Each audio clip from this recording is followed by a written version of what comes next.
We gotta give it up for Iran. Iran is one of the only countries to have ethical ballistic missiles. They are using ethical missiles. Because why is the Israeli government saying that only 3 people died from all that destruction? They are only targeting military facilities. It's an actual military war. Meanwhile, Israel is trying to target civilians. Iran has every right to protect themselves. Don't let the propaganda fool you. It's about time that the Iron Dome fell. Maybe this is the start to the end of the genocide. The only ethical missiles. Because tell me the death toll versus the destruction, the whole infrastructure destruction. It doesn't make any sense unless they're being ethical, unless they're taking into account human lives. They don't want to nuke nobody. It's not about destroying people's livelihoods and changing people's DNA. Hi lovelies, welcome back to my channel. If you're new here, my name is Ballistic Gist. Don't forget to please subscribe to this channel, turn on notifications so that anytime I upload videos, you will be the first person to be notified. To my returning subscribers, to those people that share my videos, leave commentaries, and also educate each and every one of us, you guys are the real MVP. Alright lovelies, let's get into today's stages of videos. So the Supreme Leader of Iran put out a video message to his people, and he pretty much was like, hey, for those of y'all who know how Iran get down for real, we just want to 100% confirm that if America call themselves bringing their raggedy asses over here to come help their homies fight, we gonna fuck them up for real. Yeah, we got something for their asses for real. We don't even understand why America is playing this game like they really want it with us for real. But if they bring their asses up over here, just understand, America, that this shit is very likely gonna hurt you more than it's gonna hurt us. So then he hit him with it, and we don't understand what kind of goofies America is taking us for, but America gonna threaten us talking about they finna run up in our shit, and when they do, we better surrender, or it's gonna be, who the fuck is you talking to, America? What the fuck? What kind of language is this? When you start? Hell no. Now, we surprised these motherfuckers even had the cojones to say some crazy ass shit like that to us for real. But the next time they issue a threat like that, America, you might want to fucking make sure that the motherfuckers you threatening is scared of you for real. Because we ain't. He basically was like, we not scared of you, and we not scared of nobody you call yourself pulling up with either, motherfucker. So let's get it on. This is a message from the blacks to the Iranian military.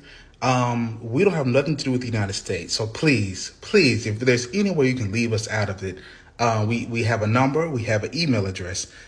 Black Twitter is up and running. If you can just tweet us what's going to happen before it happens so that we can move accordingly. We just want to put it out there. The United States does not represent us. Anything they say is being told against our will. We promise you, we do not agree with anything they are saying. We as a black community, we have been, oppressed for a very long time. We are all very tired, but we're also a really, really good time. So we just feel like if we can just all get on the same side, if we can just have a little chat before anything happens, not saying anything will happen, but in the event that it does, can the blacks get a heads up first? I mean, I just ran the other day, so we really have a lot in common already. We keep inviting people to the cookout, but it's not a real cookout, but for you, we can put a little something on the grill. If there's something that you like, if you like chicken, if you don't eat the red meat, that's fine. We can really throw down with chicken and shrimp. It's really whatever you want. Just let us know ahead of time. So yes, if there's any information that you have, please tweet at Black Twitter, hashtag Black Twitter, so we can spread the word in our community. We won't tell nobody else. We promise you. We don't believe in snitching here. You tell us, it's lips sealed, zipped, put away, key thrown away. Yeah, just let us know.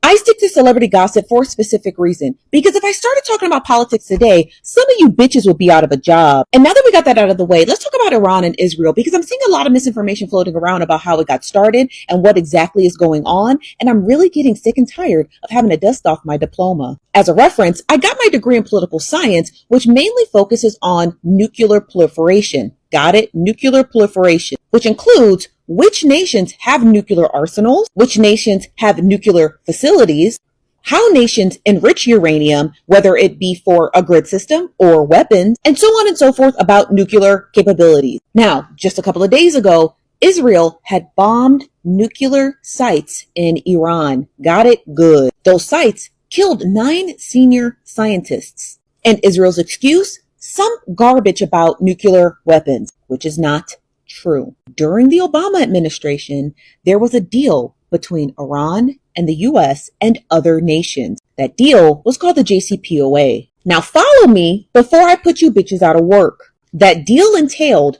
G7 nations putting together nuclear scientists, got it? So they can monitor the enrichment of uranium in Iran to help Iranians Got it? Are you following? To help them get a nuclear grid system for electricity. During the Obama administration, Obama stated that nuclear energy was a human right, which means everybody had a right to turn their lights on and off. And because of that, therefore, we get the JCPOA. Now, during the Trump administration, he ended this deal, or the Iran nuclear deal that a lot of people know it as. He ends the deal, and this is where all of this begins. If I have to get back on the internet to discuss politics and not the stuff that I love, which is celebrity gossip, because a lot of the people on the internet like to tote themselves as political experts, you're not. Stop it. We're going to have a big problem. We're going to have a huge problem. Misinformation is already bad. And if I have to do celebrity gossip and politics, I'm going to really put you bitches out of business. So tighten up ship,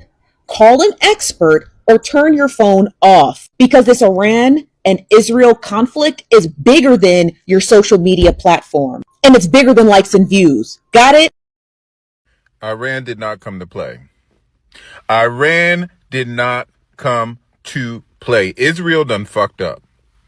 Israel done fucked up and started a war that they are not going to be able to win. Now, if the United States steps in to help, obviously, yes. But with this commander-in-chief and Pete Hegseth and all the people that they done fired that knows how to run the military strategically to win a war are out. He got rid of because he doesn't want DEI in the army, and Pete Hegseth only want white boys in the army. So y'all are in trouble. Pull your troops out. If you have children that are in the military, they need to get out now. They need to get out now because, baby, we are going to war. We are going to war. This is not fear-mongering. Iran did not come to play. Did y'all see the missiles that rained down on Israel today in Tel Aviv? Did you see the missile raining down on Israel? They have not come to play. See, Israel has been bullying Gaza. Now they're getting bullied by Iran because Iran is not playing with them. They killed 10 Israelis today in strikes that rained down, and they're not finished. That was just because they bombed civilians and stuff in their land. Iran has a right to defend itself, just like Israel has a right to defend itself. Now, if y'all gonna go tick for tat, war for war, oh, they're gonna need backup. This is the time that they really gonna need motherfucking backup. That's why you say, oh, France is gonna step in and try to protect Israel. But they already told France's ass, if you intervene, we coming after you too. We launching motherfucking rockets your way too. The U.S. has been warned as well. They said if the U.S. interfere, we coming at your motherfucking ass too. We tired of y'all motherfuckers bullying us. And until you get the motherfucking hit, we gonna be coming at y'all ass full fucking force. And we gonna be taking all of this motherfucking shit down. Y'all done picked the fight with the wrong motherfuckers. That's all. And I was saying that to my homie the other day. I was like, they don't know who the fuck they just started a fight with. Iran will fuck Israel up if the United States does not step in. That's the only way that they're going to stand a chance. Trump going to have to step up and be a commander-in-chief instead of being a commander-in-thief. You know what I'm saying? Instead of trying to steal innocent people's tax dollars and trying to push through this crooked satanic bill, so that you can rip and shut down. You're going to need these services because you're going to need civilians to win this war and protect your rich ass and your rich buddies. Because I'm telling you right now, the U.S. interfered with this Iran war. We're going into World War III. Russia already said that they're going to back Iran. China said that they're going to back Iran. And you don't want to go to war with either one of those countries. You don't want any one of those to step in and start no damn war. So the United States hands is kind of tied. They know that we got an idiot in office. They know that he's controlled by money. He's sitting up there in a bunker somewhere talking about something. It's just a phone call. All I got to do is make a phone call and everything's going to be okay because I'm Trump and everybody listens to me. No, bitch. They haven't been listening to you. Ever since you've been talking to Russia, trying to calm the war, Russia has been tearing fucking Ukraine up. Tearing the shit apart. And you ain't stepping and did shit. In fact, you sided with Russia. You sided with your buddy, your homeboy. That's who you sided with. Now Ukraine is almost like Gaza. Now they're coming after Israel. Israel next. Because they seen what Israel's done to other countries. Oh, and Caitlyn Jenner's out there too. They've seen what Israel has done to other countries, and they have absolutely no respect for Israel right now. None at all. And the Bible has talked about this, that Israel will fall. The Bible has already predicted that Israel will fall. This will be the second time, but it's going to fall again. Because this is what happens when you have people who war just because they got the power to. Just because they got, now his decisions has cost his civilians lives. You see how that works? You see how Trump's decisions is going to cost civilians lives. There's going to have to be civilian blood spread.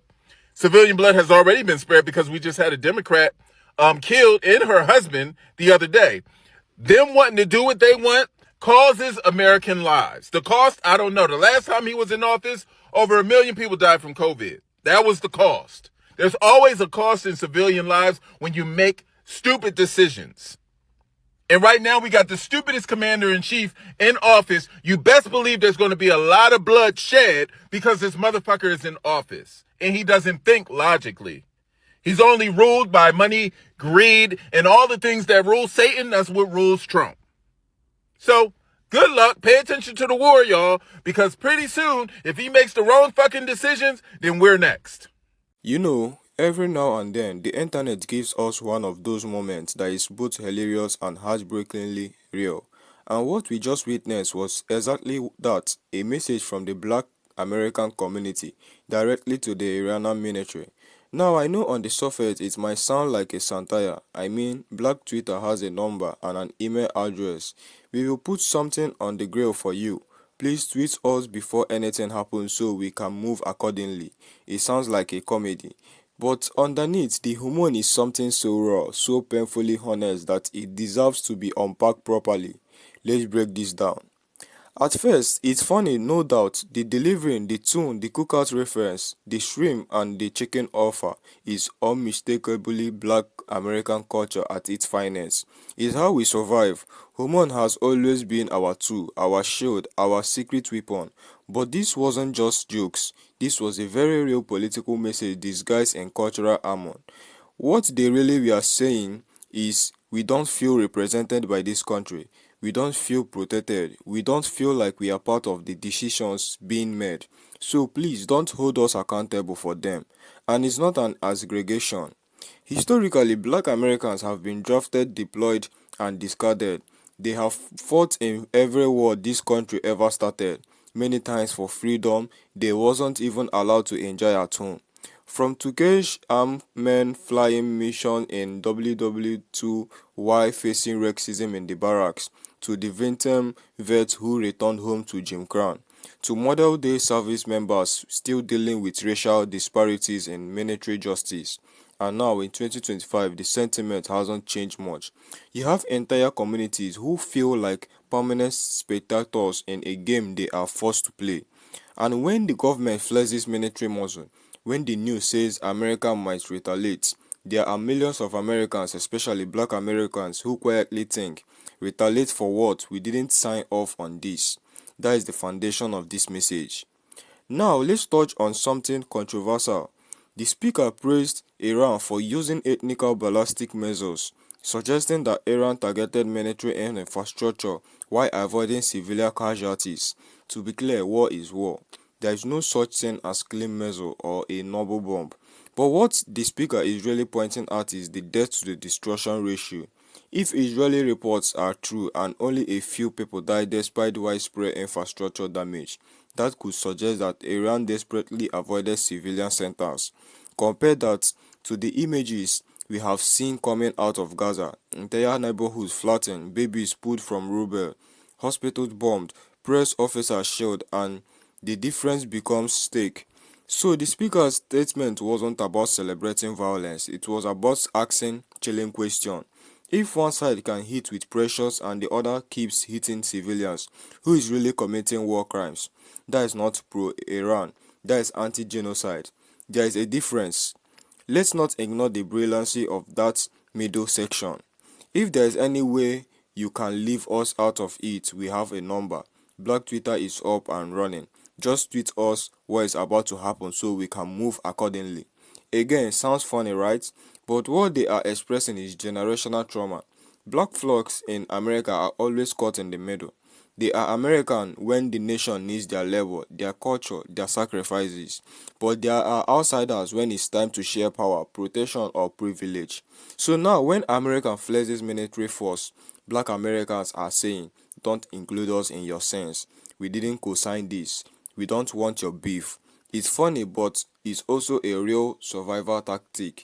They are asking us not to be collateral damage in a war that doesn't belong to them. They are trying to separate their identity from the empire that has historically turned it back on them.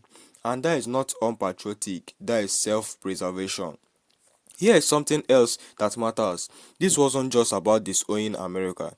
It was also about aligning with oppressed people globally, whether it's Palestinians, Congo, Haiti, Sudan, or Iran. Black Americans often find common ground with other marginalized groups around this world. That is not because of politics, that is because of shared struggle, shared pain, shared resistance. That you can come to the cookout line, that wasn't just comedy, that was cultural code. It was a way of saying we see you, we recognize your fight, and if the war turns against you, we won't. It's Pan-Africanism, it's global blackness. It's the idea that our freedom is tied to everyone else, and in a world that is so divided, that kind of solidarity is revolutionary. Now let's not sugarcoat the second half of the video where the Iranian supreme leader claps back at America with some serious hits. He basically said, if America tries it, we are gonna hit back and hard. And the speaker's paraphrase made it sound like a street fight about to go down outside a club. It was crude, it was aggressive, it was laid with threats, but again, what the speaker highlighted is that Iran isn't bluffing. And more importantly, they are tired of being underestimated. And you know what? So are black Americans. That is what ties this all together. Two different peoples, two different struggles, but the same exhaustion with being underestimated, misunderstood, and mislabeled. One side says we are not afraid of your threats. The other side says we are not part of your threat. And both are making a bold declaration. We are not the enemy. When you really listen to this, it's not about cheering for Iran or condemning America. It's about people who feel voiceless, finding any way to be heard. It's about a community that is always had to joke through its trauma, dance through its pain, and organize through its chaos. It's about black flocks, yet again trying to survive a war they didn't start. So if you see this clip circulating online, don't just laugh and scroll. Listen. Ask yourself why they felt the need to send that message.